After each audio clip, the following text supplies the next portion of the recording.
vai ser a continuação da proposta do encontro internacional do ano passado. O Ousar o Evangelho coloca-nos numa caminhada.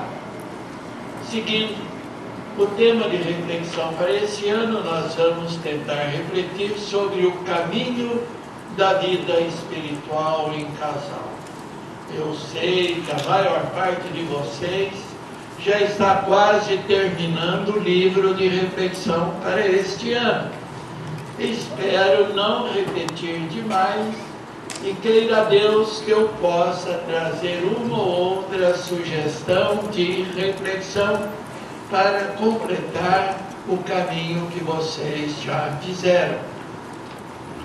Nós vamos caminhar em 5 passos, vendo primeiro quais são os fundamentos da espiritualidade cristã, qual é a proposta de Jesus para nosso jeito de viver. Num segundo passo, nós vamos nos voltar para a espiritualidade conjugal e perceber que a proposta de Jesus é uma proposta de vida para vocês na conjugalidade, não como indivíduos apenas, mas como casal. Numa terceira reflexão, nós vamos tentar perceber qual é o objetivo para o qual temos de caminhar, a maturidade, a plena estatura de Cristo, como vimos hoje ainda na leitura de Paulo na carta aos Efésios. Vamos numa quarta reflexão, se Deus quiser, considerar os meios para o casal chegar à perfeição cristã através da vida conjugal.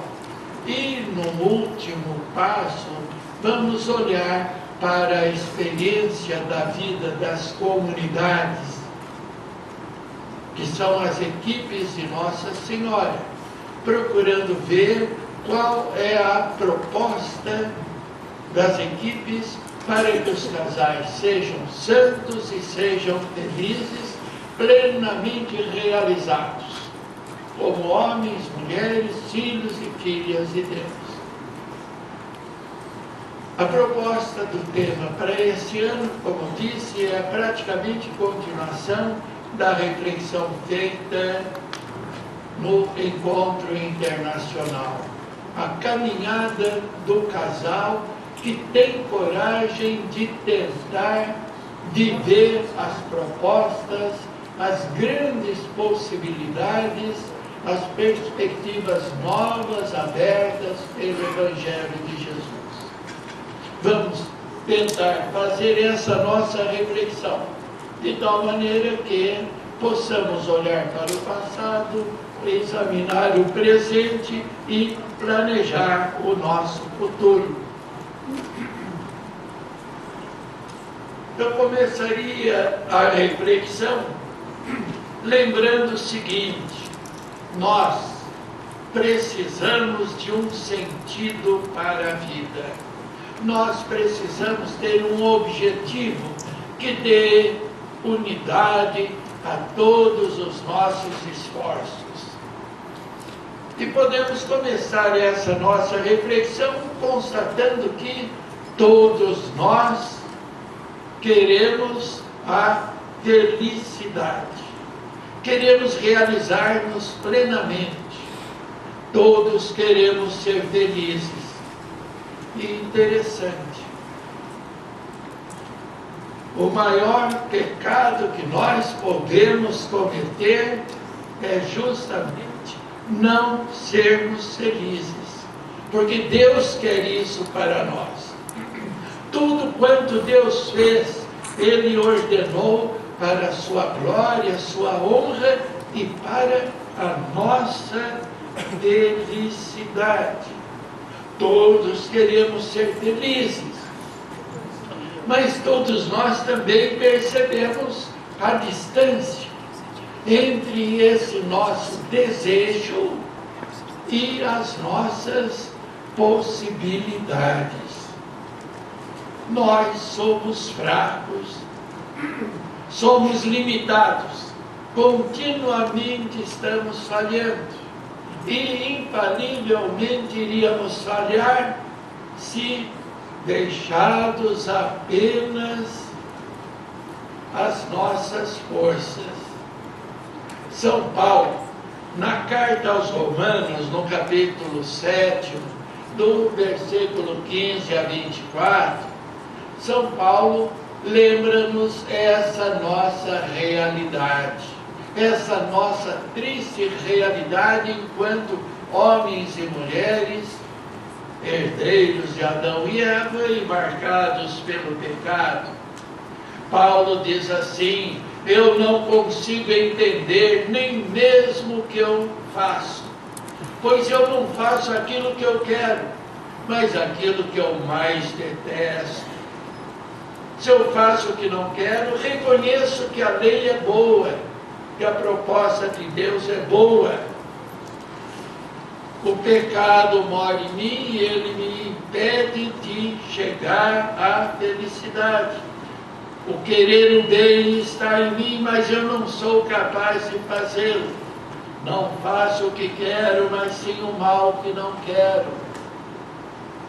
Seria bom fazer uma releitura desse texto de Paulo.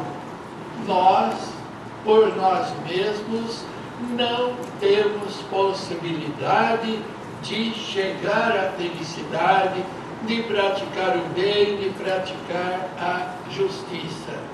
Por incrível que pareça, por mais importante que seja o amor em nossa vida, por nós mesmos, somos incapazes de amar.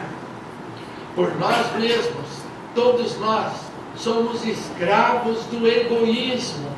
Procuramos apenas a nós mesmos e não somos capazes de nos abrir para o bem e a felicidade.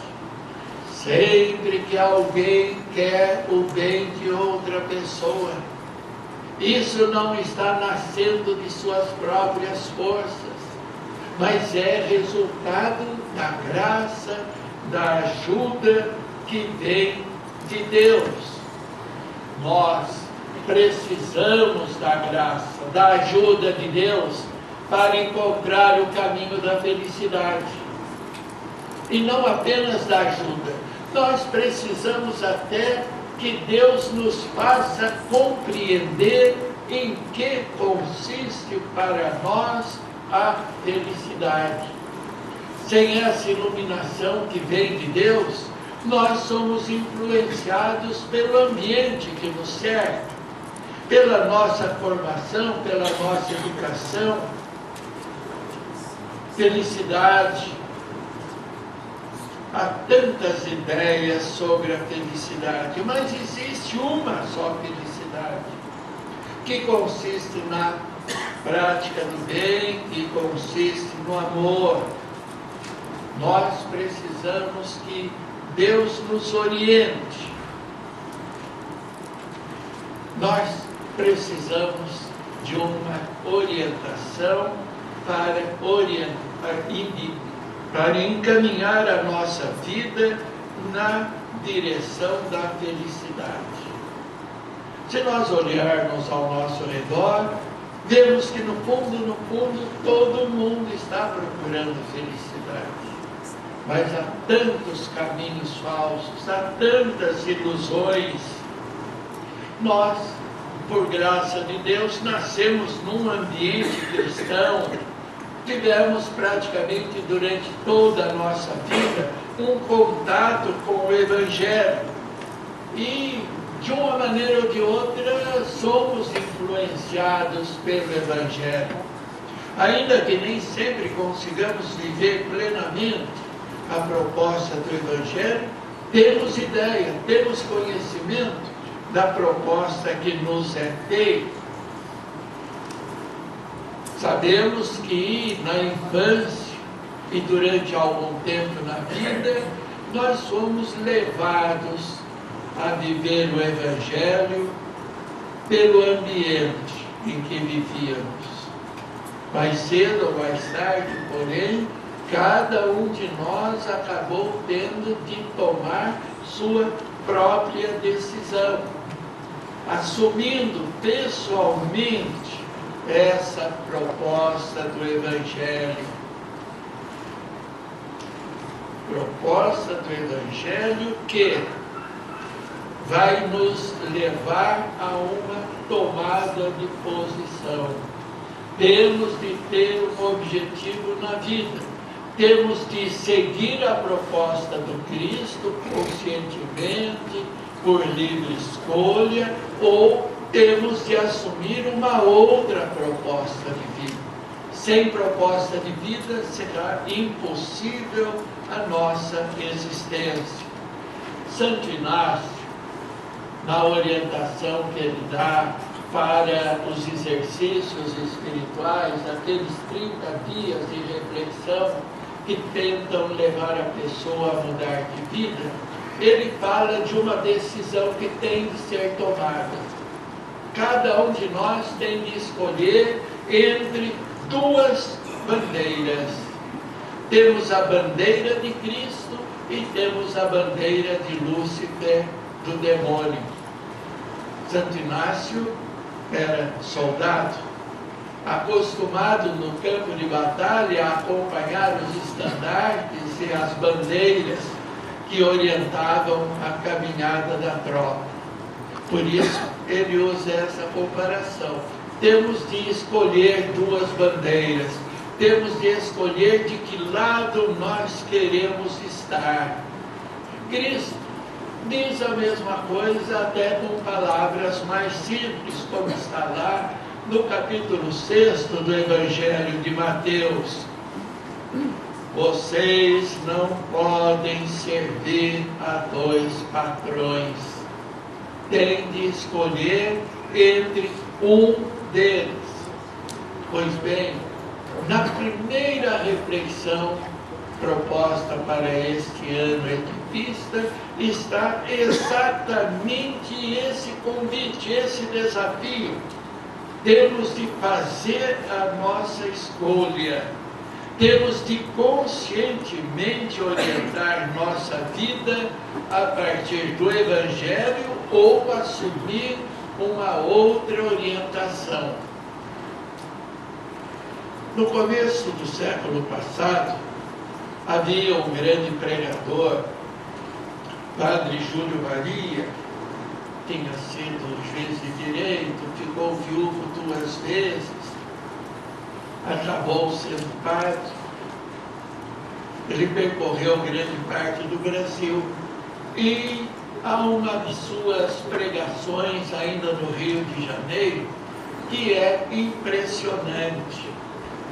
Toda a sua palestra, toda a sua pregação, do começo ao fim, tentando levar os católicos da época.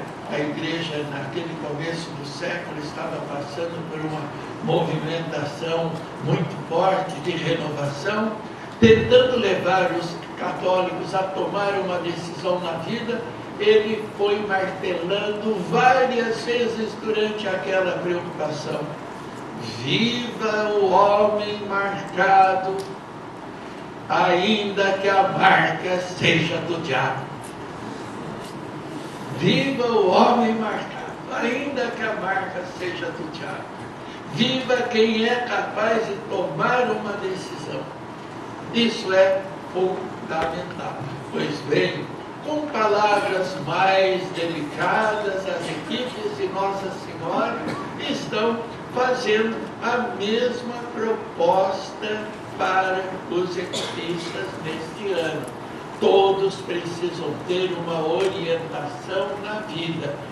Ou, com outras palavras, todos têm de ter um espírito, uma ideia básica, fundamental. Todos têm de ter uma proposta central para a sua vida. Com outras palavras, todos devem ter para a sua vida uma espiritualidade. Ou a espiritualidade de Cristo, ou a espiritualidade do diabo. Mas que devem ter essa orientação Isso tem de ser para nós uma necessidade de uma tomada de decisão. Neste ano Equipista, somos convidados e desafiados a conscientemente orientar a nossa vida a partir da proposta de Jesus. Se nós tentássemos resumir essa ideia que deve orientar a nossa vida, olhando para o Evangelho, nós temos de saber que nós fomos criados por Deus, para Deus, nós somos criados por amor, fomos criados para o amor, nós fomos criados para viver numa comunhão, numa partilha de vida com o Pai, o Filho e o Espírito Santo. Fomos criados para viver em comunhão, em comunidade, em partilha de amor com outras pessoas conquistadas pela mesma proposta de Jesus. Nós somos convidados a viver aqui e agora, plenamente, sem perder de vista uma vida que deverá durar para sempre e nos trazer a plena e total felicidade. Temos de fazer uma escolha. Temos de aceitar Jesus, seguir Jesus ou escolher outros caminhos. Vamos olhar então para a proposta de Jesus para nossa vida. Não é preciso estudar muito o Evangelho para percebermos logo que a proposta de vida de Jesus não é uma proposta de vida simplesmente, unicamente, vida religiosa. Jesus não está preocupado em nos ensinar apenas religião. Jesus faz uma proposta de vida total, integral, que abrange toda a realidade humana. Aliás, essa ideia foi mais de uma vez rebatida pelo padre Cafarel, que numa das oportunidades escreveu: a vida cristã tem de ser encarada na sua globalidade.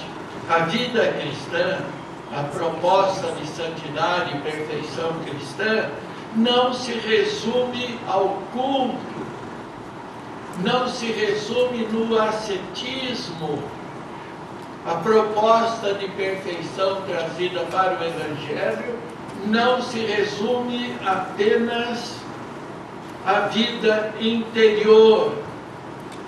A proposta de Jesus engloba toda a vida humana colocada a serviço de Deus nos locais em que Ele nos colocou. A vida na família, a vida na profissão, a vida na cidade, na política, na economia, na cultura, nessa realidade. Vamos desde logo deixar isso bem claro. Ao falar de perfeição, de santidade, não vamos pensar apenas numa vida piedosa. Vamos perceber que a perfeição proposta por Jesus exige de nós perfeição em todas as nossas facetas de vida. Você jamais será santo, perfeito, como Cristo quer, se você não for bom marido, bom esposo, boa esposa, boa mulher. Se você não for homem plenamente, se você não for mulher plenamente, se você não for bom profissional, se você não desenvolver seus dotes de arte, seus dotes artísticos, se você não crescer em todos os setores de sua vida, você não será santo conforme a proposta de Jesus. Ou será, quando muito, um triste santo pela metade. A proposta de Jesus, então, repito, não é apenas uma proposta de vida piedosa. O Concílio Vaticano II, naquele capítulo onde fala da vocação, do chamamento de todos para a santidade e para a perfeição, tem uma frase muito importante. A perfeição cristã, a santidade, não atinge apenas a pessoa no seu relacionamento com Deus. A perfeição cristã acaba tendo resultados e benefícios para toda a sociedade. O único caminho, poderíamos dizer então, para resolver os problemas do mundo e os do Brasil, que ainda são maiores, o único caminho seria sermos santos, homens e mulheres que vivem plenamente a proposta de Deus, a proposta de Jesus para a nossa vida. Podemos notar ainda também que hoje essa nossa decisão tem de ser uma decisão pessoal. Até certo tempo atrás, era de bom tom ser católico, ser cristão, pertencer à equipe de Nossa Senhora. Hoje, nós somos plenamente livres. Se nós quisermos abandonar o cristianismo, a vida na igreja, ninguém vai nos cobrar. Hoje nós somos livres. O contexto social e familiar já não nos condiciona como condicionavam antes. Nós hoje temos de fazer a nossa escolha pessoalmente. Podemos ainda lembrar o seguinte: a proposta de Jesus não é uma proposta apenas para sermos seus alunos, aprendendo com ele uma filosofia de vida, uma teoria de vida. Nós somos convidados para uma adesão pessoal a ele. Adesão pessoal, amizade pessoal, relacionamento pessoal, colocando em suas mãos a nossa felicidade, a nossa vida. E quando nós falamos relacionamento pessoal com Cristo, é preciso que a gente lembre, não se trata apenas do Filho de Deus. Até certo ponto, colocar nossa vida nas mãos do Filho de Deus, afinal é Deus, é bem maior que nós.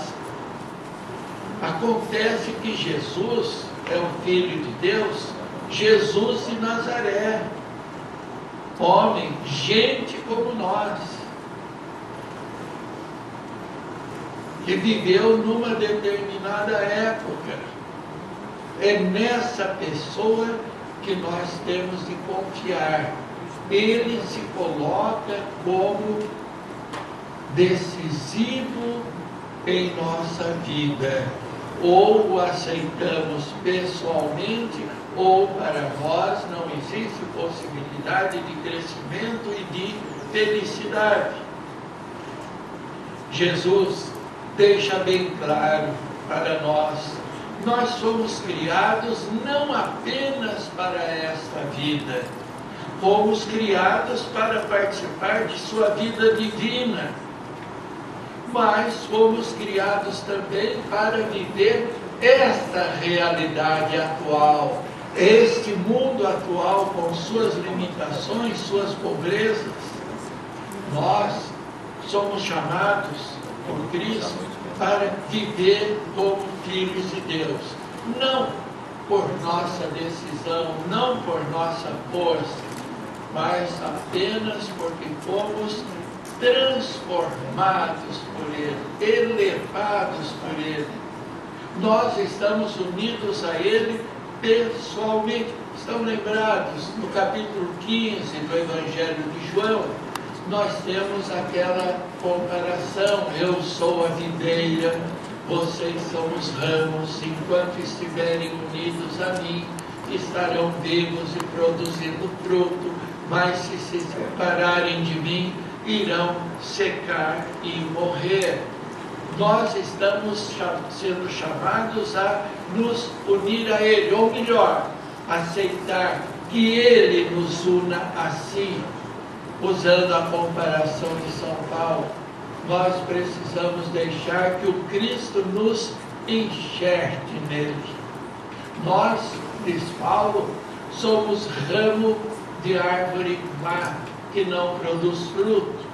Mas se nós deixamos que o Cristo nos una a Ele, nos enxergue nele, nós começaremos a produzir frutos de vida nova. Cristo nos transforma, e é dessa vida nova que vai nascer para nós uma nova capacidade de agir e uma nova moral. Vejam bem, nós não somos submetidos a uma lei que vem de fora. Deus nos transforma. E enquanto transformados, nós somos impulsionados na direção do bem. A lei de Deus que nós seguimos é uma lei que Deus escreve em nosso coração. Não é uma imposição de fora, é uma inclinação que Ele cria em nós. É uma inclinação, é claro, a qual nós podemos resistir continuamente. Dessa participação na vida divina é que nasce para nós a possibilidade de amar, de praticar o bem, de sermos bons. Por nós mesmos, isso não é possível. Transformados assim por Cristo, nós vamos assumir um relacionamento especial, novo, com o Pai, o Filho e o Espírito Santo. E vamos também assumir um posicionamento novo em nossa vida neste mundo, no campo da sociedade em geral, no campo da família. Nós, por mais que tenhamos de pensar na outra vida, para sermos fiéis à proposta de Jesus, temos de assumir com toda seriedade a realidade presente, com seus valores e com suas limitações. Nós, assumindo essas nossas realidades, a realidade humana que se traduz no compromisso social, no trabalho, na profissão, no relacionamento familiar, na vivência da sexualidade, na vivência da cultura. Tudo isso tem de ser assumido. Estou batendo bastante sobre isso porque me parece que nós já somos bastante piedosos e talvez esteja faltando termos coragem de sujar um pouco mais as mãos nessa nossa realidade, nessa política, nessa economia, nessa arte, nessa cultura, nesse culto do corpo que está aí no momento em nossa vida.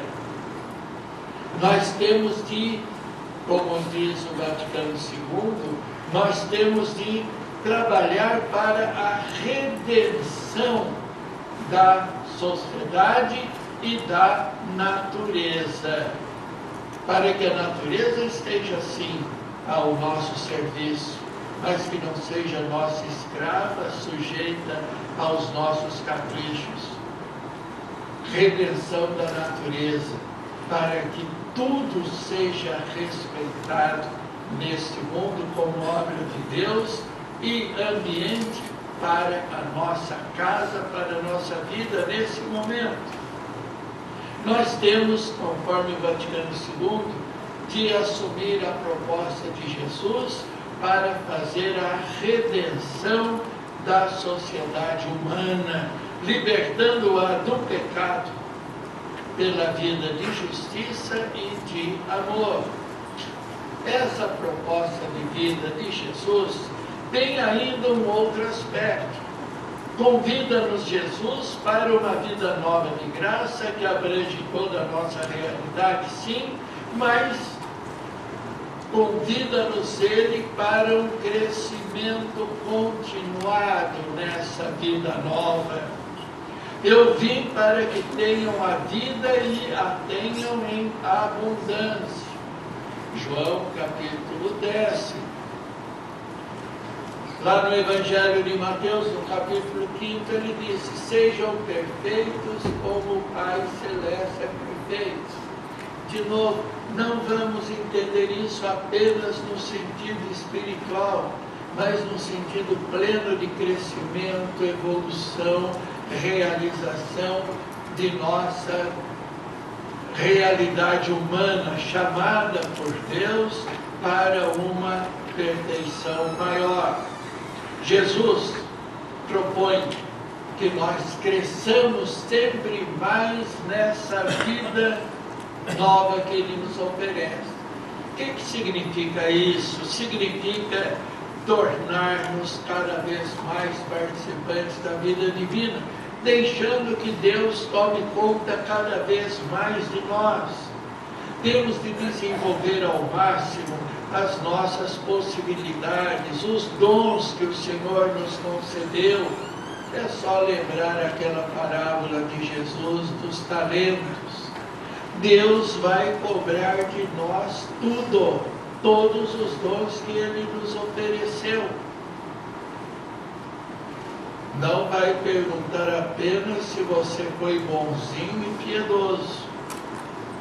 Repito, mas também se você foi bom na sua profissão, no seu trabalho, no seu relacionamento familiar, na sua vida conjugal. Somos convidados a deixar-nos conduzir cada vez mais pelos apelos de Deus, arriscando, tendo coragem. Francisco, lá no sermão que ele fez em Aparecida, o segundo ponto que ele apresentou, estão lembrados? Nós precisamos deixar que Deus nos surpreenda. Nós temos de ter coragem de deixar que o Senhor nos arraste para onde Ele quiser. Nós temos de cada vez mais nos imbuir das ideias de Cristo, da sua maneira de pensar, da sua maneira de agir. Isso é crescer em santidade, isso é crescer em perfeição. Cristo convida-nos a crescer, tendo coragem de enfrentar sempre o bem, a justiça, de amar sem limites e sem medo. Ainda essa semana, não sei que artista diz que ela gosta de se apaixonar, mas tem medo de amar. Nós temos de ter coragem de amar. Geralmente nós temos medo, porque temos medo de ser aproveitados, usados. Nós nunca queremos nos entregar totalmente aos outros. Pois bem, a proposta do Cristo é de entrega total, principalmente na vida conjugal. Desenvolver em nossa vida os dons de Deus, deixando que o amor de Deus conduza nossos corpos e nossos espíritos. Concluindo essa nossa caminhada, vamos olhar para a nossa vida. Temos um objetivo. não objetivo imediato, não aquele objetivo imediato de renovar a casa ou de adquirir um carro novo. Temos um objetivo, o que queremos fazer com a nossa vida, com esses anos que estão aí à nossa disposição. Vamos traçar um projeto de controle continuado de nossa vida. Vamos olhar hoje um pouco para ver até que ponto nós temos caminhado numa direção coerente e até que ponto a nossa rota tem sido uma rota sem sentido, sem orientação, mais ou menos como o voo das borboletas, guiando por cima das flores num trajeto totalmente imprevisível. O que queremos? Como queremos? O que vamos tentar conseguir em nossa vida? Nós fomos chamados por Deus para essa felicidade. Cabe a nós tomar uma decisão. Enquanto eu sei, vai ser oferecido para quem quiser o roteiro dessa palestra, para que vocês possam completar e melhorar e descobrir o que não foi dito hoje. Que o Espírito Santo seja com vocês e Jesus nos acompanhe. Amém.